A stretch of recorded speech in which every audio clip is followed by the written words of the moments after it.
मैं नरेंद्र दामोदर दास मोदी ईश्वर की शपथ लेता हूं कि मैं विधि द्वारा स्थापित भारत के संविधान के प्रति सच्ची श्रद्धा और निष्ठा रखूंगा।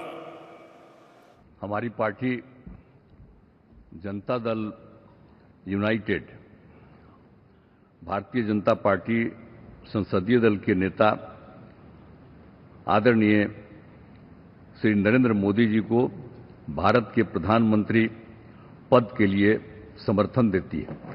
अभिवादन स्वीकार करिए अभिनेत्र का। नरेंद्र मोदी ने तीसरी बार प्रधानमंत्री पद की शपथ ली है। इस बार वो गठबंधन की सरकार चलाएंगे। इसके पहले नरेंद्र मोदी ने कभी भी गठबंधन की सरकार नहीं चलाई है, चाहे वो गुजरात के मुख्यमंत्री थे, चाहे पिछले 2 कार्यकाल में उनकी केंद्र की सरकार रही हो। पिछले 2 कार्यकालों में भाजपा को पूर्ण बहुमत मिला था, इसलिए वो अपने दम पर सरकार चलाने के लिए सक्षम थी। इस बार भारतीय जनता पार्टी को पूर्ण बहुमत नहीं मिला तो उन्हें गठबंधन करना पड़ा। भारतीय जनता पार्टी अपने विचारधाराओं के विपरीत जाकर गठबंधन कर रही है, ऐसा राजनीति के जानकारों का कहना है। चाहे बात नीतीश कुमार की हो या टीडीपी यानी चंद्रबाबू नायडू वाली पार्टी की हो। चंद्रबाबू नायडू मुस्लिम आरक्षण के समर्थक हैं, तो वहीं प्रधानमंत्री नरेंद्र मोदी ने मंचों से हमेशा ही मुस्लिम आरक्षण का विरोध किया है, धर्म आधारित आरक्षण का विरोध किया है। वहीं नीतीश कुमार को लेकर भी नरेंद्र मोदी ने चुनावी दौरे के दौरान मंचों से कई बातें बोली हैं और नीतीश कुमार ने भी प्रधानमंत्री को लेकर कई बातें बोली हैं। लेकिन फिलहाल वो बिहार में भी गठबंधन में हैं और अब केंद्र में भी गठबंधन में आ चुके हैं। वहीं अब केंद्र में टीडीपी का भी साथ भाजपा को मिला हुआ है, तो प्रधानमंत्री नरेंद्र मोदी अब तीसरी बार प्रधानमंत्री बन गए हैं। लेकिन क्या आपको पता है कि हमारे देश में गठबंधन की सरकारें कब कब रहीं और गठबंधन की सरकारें कितनी सफल रहीं, और कौन सी ऐसी पार्टी है जिसने गठबंधन किया और सफलतापूर्वक अपना पूरा कार्यकाल पूर्ण किया? जी हाँ, अगर इस मामले में आप देखेंगे तो कांग्रेस एक ऐसी पार्टी थी कि उसने जब गठबंधन किया तो अपना कार्यकाल पूरा किया। भारतीय जनता पार्टी ने भी एक बार कार्यकाल पूरा किया है, लेकिन कांग्रेस ने लगातार गठबंधन में 10 साल की सरकार चलाई है और उनका गठबंधन टूटा नहीं है। क्या कहते हैं पुराने आंकड़े, इस रिपोर्ट को देखिए।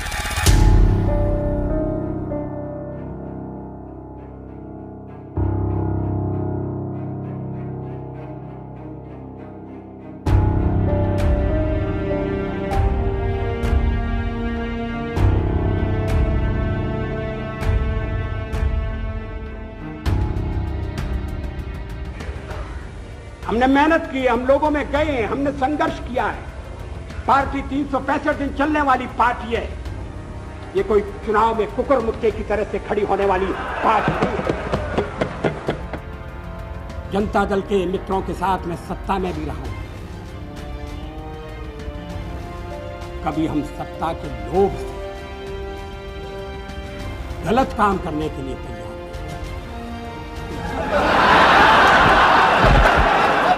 हम संख्या बल के सामने सर झुकाते हैं और आपको विश्वास दिलाते हैं कि जो कार्य हमने अपने हाथ में लिया है वो जब तक राष्ट्रीय उद्देश्य पूरा नहीं कर लेंगे तब तक विश्राम से नहीं बैठेंगे, तब तक आराम से नहीं बैठेंगे।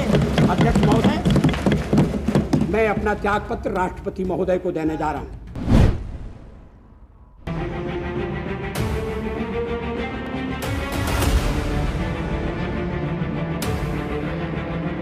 1977 में कई दलों ने मिलकर एक दल के चुनाव चिन्ह पर चुनाव लड़ा।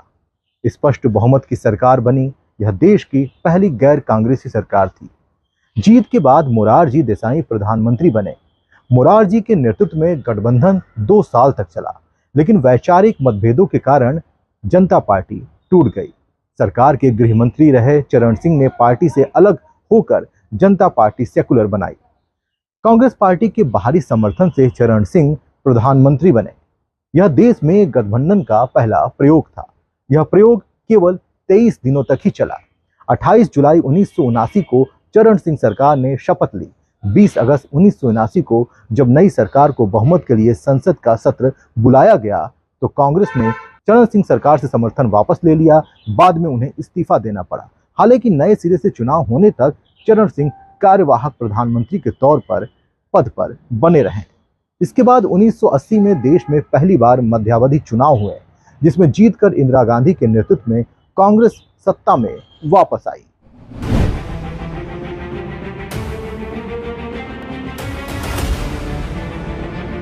उन्नीस के लोकसभा चुनाव के करीब 9 साल बाद देश में एक बार फिर गठबंधन सरकार वाला दौर लौटा। 1989 में देश में लोकसभा के चुनाव हुए, जिसमें राजीव गांधी के नेतृत्व वाली कांग्रेस को हार का सामना करना पड़ा। यह पहली बार था जब किसी भी पार्टी या किसी चुनाव पूर्व गठबंधन को स्पष्ट बहुमत नहीं मिला था। चुनाव के लिए पूर्व कांग्रेस नेता विश्वनाथ प्रताप सिंह ने राष्ट्रीय मोर्चा नाम से एक नया गठबंधन बनाया। वीपी सिंह के नेतृत्व वाले जनता दल ने 143 सीटें हासिल की। वीपी सिंह को भाजपा और लेफ्ट ने बाहर से समर्थन दिया। वहीं डीएमके, एजीपी और टीडीपी जैसे दल सरकार का हिस्सा बने रहे। इस तरह कुल 280 सांसदों के समर्थन से वीपी सिंह प्रधानमंत्री बने। वहीं 194 सीटों वाली सबसे बड़ी पार्टी कांग्रेस विपक्ष में बैठी।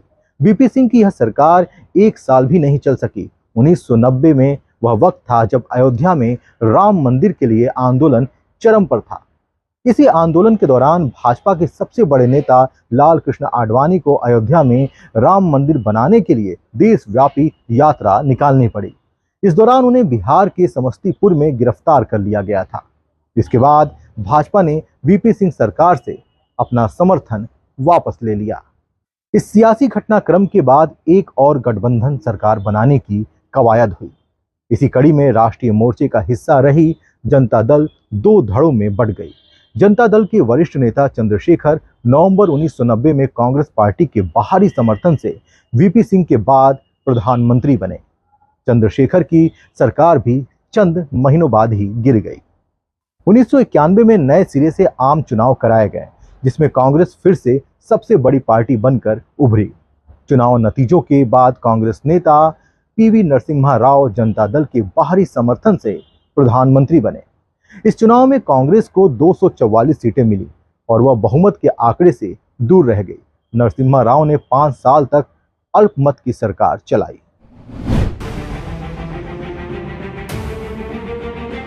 1996 में लोकसभा के चुनाव हुए, जिसमें भाजपा पहली बार सबसे बड़ी पार्टी के रूप में उभरी। भाजपा ने 161 सीटें हासिल की, जबकि कांग्रेस ने 140 सीटें हासिल कर दूसरे स्थान पर रही। जनता दल ने 46 सीटों के साथ तीसरा स्थान पाया। कई छोटे दलों के समर्थन के साथ भाजपा के वरिष्ठ नेता अटल बिहारी वाजपेयी ने प्रधानमंत्री पद की शपथ ली, लेकिन ये संसद में बहुमत हासिल नहीं कर सके। उनकी सरकार केवल 13 दिन में ही गिर गई। अटल बिहारी वाजपेयी सरकार के गिरने के बाद संयुक्त मोर्चा बना। एचडी देवगौड़ा के नेतृत्व में संयुक्त मोर्चे में जनता दल और तेलुगु देशम पार्टी और टीडीपी यानी तेलुगु देशम पार्टी, साथ साथ वामपंथी और कम्युनिस्ट पार्टियां शामिल हुई। यह गठबंधन भी आपसी झगड़े के कारण बहुत दिनों तक नहीं चल पाया और देवगौड़ा की सरकार 1 साल के भीतर ही गिर गई। इंद्र कुमार गुजराल ने उनकी जगह ली, लेकिन उनकी सरकार भी 1 साल से ज्यादा नहीं चल सकी।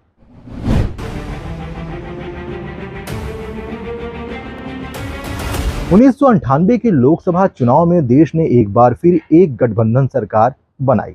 1998 के चुनाव में अटल बिहारी वाजपेयी ने नेशनल डेमोक्रेटिक अलायंस यानी एनडीए नाम से गठबंधन बनाया, जिसमें शिवसेना और एआईडीएमके जैसी पार्टियां शामिल थीं। यह सरकार 13 महीने तक ही चली। उसके बाद एआईडीएमके ने समर्थन वापस ले लिया। इसके बाद नए सिरे से चुनाव हुए। इस चुनाव में भाजपा ने 182 सीटें हासिल की। 299 सदस्यों के समर्थन के साथ वाजपेयी ने तीसरी बार प्रधानमंत्री पद की शपथ ली। इस बार वाजपेयी सरकार ने अपना कार्यकाल पूरा किया। यह देश की पहली गठबंधन की सरकार थी जिसने अपना कार्यकाल पूरा किया था।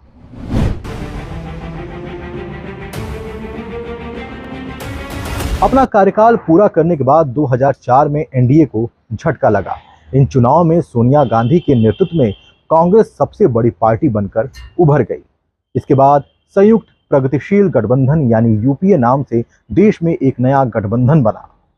पहले यूपीए सरकार में मनमोहन सिंह को प्रधानमंत्री चुना गया, जो वित्त मंत्री भी रह चुके थे। मनमोहन सिंह के नेतृत्व में यूपीए गठबंधन को 2009 के चुनाव में दूसरे कार्यकाल के लिए भी चुना गया। एक बार फिर कांग्रेस ने 2009 से 2014 तक गठबंधन की सरकार चलाई। करीब 10 साल बाद देश में एक बार फिर गठबंधन सरकार बन रही है, जिसके मुखिया नरेंद्र मोदी हैं। धन्यवाद।